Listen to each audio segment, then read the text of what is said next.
नमस्कार साथियों, मैं सविता आर्य, अध्यक्ष नारी नारायणी उत्थान समिति पानीपत।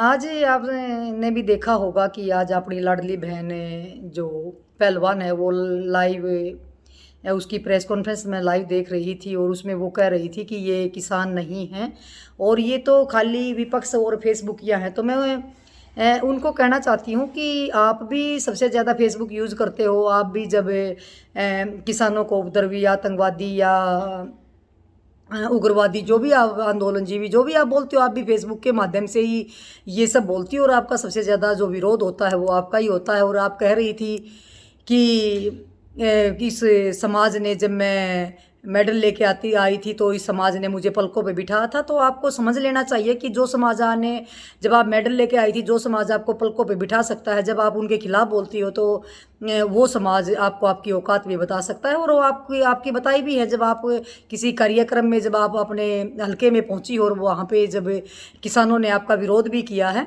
और आज आपको इतना दुख हुआ कि आज आपने रोना पड़ गया कि आज मैं अपने घर नहीं जा सकती। या मैं तो बहन जी, आप आराम से अपना कार्य करती है, आप राजनीति में हो तो आप आराम से अपनी राजनीति करती है। आप किसानों को क्यों छेड़ रही हो? आप किसानों को क्यों उग्रवादी, आतंकवादी या उपद्रवी बोलते हो? तो आप किसानों को गाली नहीं देते। अगर आप किसानों को कुछ नहीं कहते तो आप हमारे समाज की बेटी थी। आपका समाज आपकी ऐसे इज्जत करता, ऐसे ही आपको पलकों पर बिठाता, क्योंकि आराम से आप अपने कार्यक्रम भी करके आ सकती थी। लेकिन आपको तो किसानों को गाली दे के या किसानों को उपद्रवी या आतंकवादी या कुछ भी बोल के आपने अपनी सरकार की नज़रों में अच्छा बनना था या अपने सरकार को के नेताओं को राजी करना था, जिसके लिए आपने वो किया। लेकिन आपने ये नहीं देखा कि एक राजनीति के चक्कर में आपने क्या खोया है। आपने अपने समाज को खो दिया। आपने अपने जो आपको पलकों पे बिठाता था जो समाज, आज वो समाज आपका विरोध करने पे मजबूर है। आज आप उसको लेके आज आप लाइव में रो रही हो।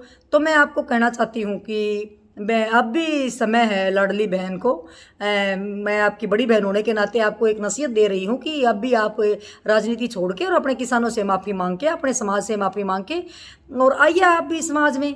और या फिर आप अपनी ज़बान को चुप रखिए, आप चुप ही रहिए। आप किसी के बारे में अगर आप अच्छा नहीं बोल सकते तो आपको बुरा बोलने का भी कोई अधिकार नहीं है। और आप कह रही थी कि ये तो किसान नहीं हो सकते, किसान तो खेत में है और ये इनको युवाओं को बहकाया गया है। तो मैं आपको कहना चाहती हूँ कि आप भी बकाओ ना युवाओं को, और जो सत्ता पार्टी है वो भी बकाए युवाओं को। उनकी बकाई में क्यों नहीं है, विपक्ष की बकाई में क्यों आते हो? लेकिन बहन जी, मैं आपको बताना चाहती हूँ कि जब कोई आंदोलन होता है तो हमेशा ही विपक्ष उसका समर्थन करता है। जब कांग्रेस की सरकार थी, अगर कोई आंदोलन हुए तो बीजेपी भी उनका समर्थन करती थी जाके। तो ये तो हमेशा ही होता है कि जब कोई आंदोलन होते हैं तो हमेशा विपक्ष जो है वो उसका समर्थन करता है। ये तो आम लाजमी बात है। दूसरी बात, आप कहती हो कि भाई ये किसान नहीं हो सकते, पहले भी आंदोलन हुए हैं, पहले भी ये चीज़ हुई, हमें इतिहास में भी पढ़ा है आंदोलन, और हमने वैसे भी आंदोलन देखे। आपने कौन सा आंदोलन देखा? कौन से आंदोलन की बात करते हो? आपने कौन सा इतिहास पढ़ लिया? आप कौन से इतिहास की बात करते हो? अगर आप इतिहास पढ़ते तो आपको एक बात मैं बताना चाहती हूँ कि हमारे ही समाज ने, जिस समाज में आप पैदा हुई हो, जिस समाज में मैं पैदा हुई हूँ, उसी समाज की 24,000 महिलाओं ने 1175 का जो एक आंदोलन हुआ था उसमें उन्होंने भाग लिया था। जब समाज की जो महिलाएं थी उसमें सब महिलाओं ने भागीदारी निभाई थी अपनी अपने समाज की। तो मैं ये कहना चाहती हूँ कि अगर आपने कौन से समाज की बात करते हो, आपने कौन सा समाज उसकी बात करते हो कि आज मेरा समाज मेरा विरोध कर रहा है, तो कोई ना कोई कमी आपके अंदर रही होगी जब आपका समाज आपका विरोध कर रहा है।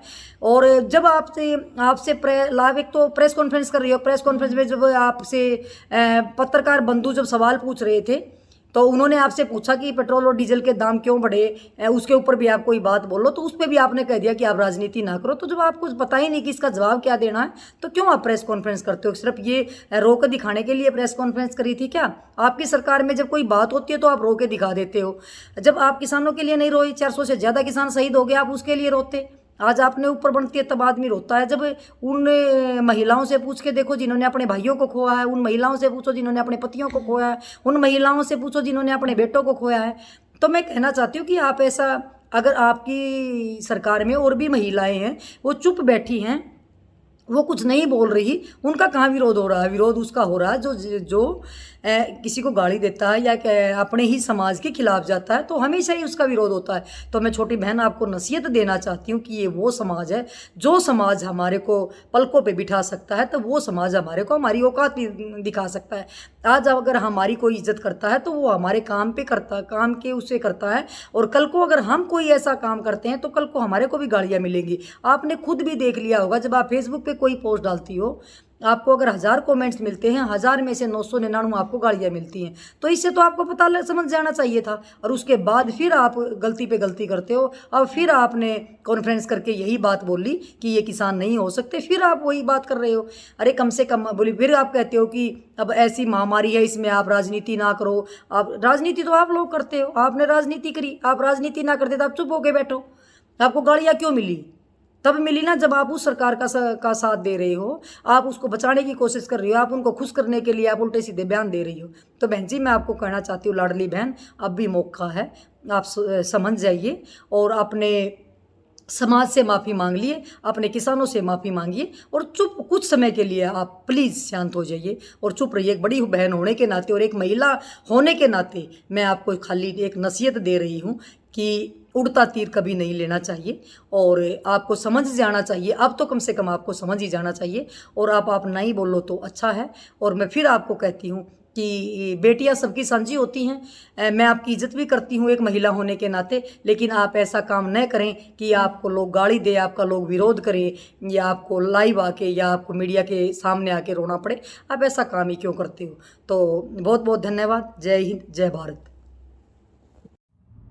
क्या आप अभी भी मक्खियों, मच्छरों और कीटों से परेशान हैं? इन सब का एक ही समाधान है, पावर निंजा जहर मुक्त हर्बल सॉल्यूशन, जिसके एक बार छिड़काव से poultry farm, dairy farm, piggy farm को 7 से 10 दिन तक मक्खियों, मच्छरों और कीटों से मुक्त रख सकते हैं। कीटों से सुरक्षा ही है हमारा उद्देश्य। अधिक जानकारी के लिए संपर्क करें।